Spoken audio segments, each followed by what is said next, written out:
ఏపీలో సార్వత్రిక ఎన్నికల పోలింగ్ ముగిసింది. ప్రస్తుతం అందరి దృష్టి జూన్ 4న వెలువడబోతోన్న ఫలితాలపైనే ఉందనేది తెలిసిన విషయమే.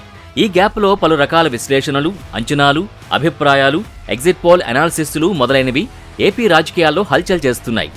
ఈ సమయంలో పిఠాపురంలో పవన్ గెలుపుపై సిబిఐ మాజీ జేడీ లక్ష్మీనారాయణ ఆసక్తికరంగా స్పందించారు.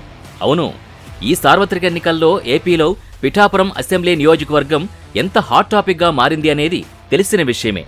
ఆ స్థానం నుంచి జనసేన అధినేత పవన్ కళ్యాణ్ పోటీ చేయడం, ఎన్నికల ప్రచారం చివరి రోజు ఆఖరి మీటింగును పిఠాపురంలో నిర్వహించిన జగన్ వైసీపీ అభ్యర్థి వంగా గీతను గెలిపిస్తే ఉప ముఖ్యమంత్రిని చేసి పక్కన కూర్చోబెట్టుకుంటానని ప్రకటించారు కూడా.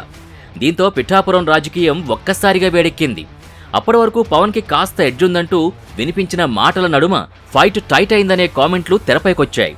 ఈ నేపథ్యంలో పిఠాపురంలో ఎవరు గెలుస్తారు అనే విషయంపై తీవ్ర చర్చ నడిచింది. ఈ సమయంలో పిఠాపురంలో పవన్ గెలుపుని కన్ఫర్మ్ చేసేశారు జై భారత్ పార్టీ అధ్యక్షుడు వివి లక్ష్మీనారాయణ.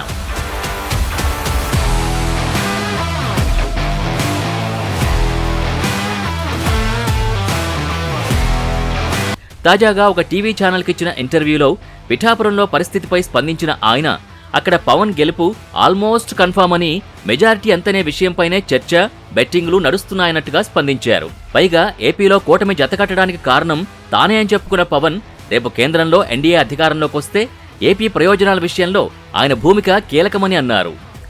ఇదే క్రమంలో ప్రజల సమస్యలపై పవన్ స్పందించే విషయం కానీ, ప్రజా సమస్యల్ని పరిష్కరించాలనే విషయంపై ఆయన ధోరణి కానీ, అలాంటి వ్యక్తులు అసెంబ్లీలో ఉండాల్సిన అవసరం ఉందని తెలిపిన వివి ఫలితంగా రాష్ట్రం ముందుకు వెళుతుందని అన్నారు. ఫలితంగా పిఠాపురంలో పవన్ గెలుస్తారనే తాను అనుకుంటున్నట్టు వివి లక్ష్మీనారాయణ విశ్లేషించారు.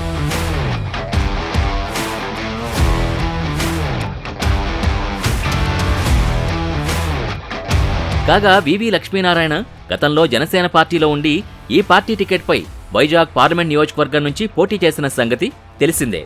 అనంతరం ఆయన పార్టీని విడిచిపెట్టారు. జై భారత్ పార్టీని స్థాపించి 2024 ఎన్నికల్లో అసెంబ్లీకి పోటీ చేశారు. 2019లో జేఎస్పీ నుంచి విడిపోయిన తర్వాత పవన్కి నాయకత్వ లక్షణాలు లేవన్నట్టుగా పలికిన ఆయన పిఠాపురంలో గెలుపుపై ధీమాగా చెప్పడం ఆసక్తిగా మారింది.